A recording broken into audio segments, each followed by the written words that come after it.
Hi friends, మనలో కొంతమందికి north కొరియాలో చాలా భయంకరమైన రూల్స్ ఉంటాయన్న విషయం గురించి వినే ఉంటారు కదా. ఇంతకీ ఏంటి ఆ రూల్స్? అవి అంత భయంకరంగా అనిపించడానికి గల కారణాలు ఏంటి అని మీరు ఎప్పుడైనా ఆలోచించారా లేదా తెలుసుకున్నారా?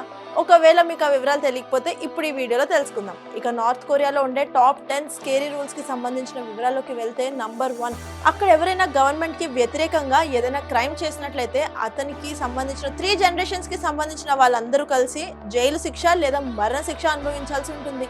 నంబర్ 2, మీరు అక్కడ క్రైమ్ చేయాల్సిన అవసరం లేదు. గవర్నమెంట్ కి వ్యతిరేకంగా ఆలోచించినా లేదా మాట్లాడినా కూడా మీరు జైలు శిక్ష అనుభవించాల్సి ఉంటుంది. నంబర్ 3, నార్త్ కొరియాలో జరిగే death anniversaries of former leaders రోజున అక్కడే ఉండే ప్రతి ఒక్కరు ఏడుపు వచ్చినా రాకపోయినా ఖచ్చితంగా గట్టిగా ఏడవాల్సిందే.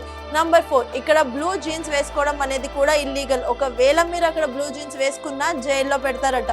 నంబర్ 5, నార్త్ కొరియాలో ఫారిన్ కి సంబంధించిన మీడియాలు చూడడం అనేది నేరం. ఫారిన్ మీడియాసే కాదు, ఈవెన్ సౌత్ కొరియాకి సంబంధించిన మీడియా ఛానల్ మీడియాస్ కూడా చూడడానికి వీల్లేదు.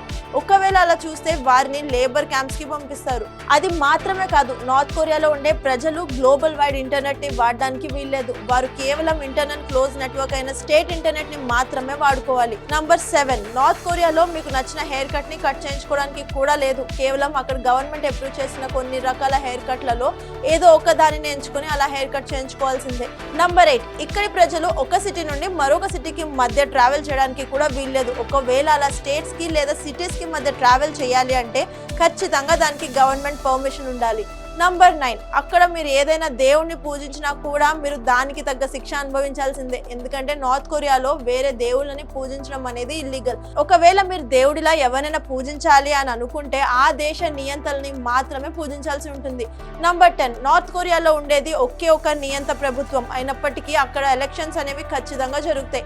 ఆ రోజున అందరూ కూడా ఉన్న ఆ నియంత ప్రభుత్వానికి ఖచ్చితంగా ఓటు వేయాల్సిందే. అలా ఓటు వేయకుండా ఇగ్నోర్ చేసిన వారికి తగిన శిక్ష ఉంటుంది. ఇలాంటి రూల్స్ ఉండే ఒక చోట మీరు జీవించడం మీకు ఎలా అనిపిస్తుందో తెలియజేయండి. అలాగే అక్కడ ఉన్న రూల్స్ లో మీకు ఏ రూల్ అనేది క్రేజీగా అనిపించిందో కామెంట్ సెక్షన్ లో తెలియజేయండి. ఈ ఇన్ఫర్మేషన్ కనుక మీకు నచ్చినట్లయితే వీడియోని లైక్, కామెంట్, షేర్ చేయడం మర్చిపోకండి. Thanks for watching.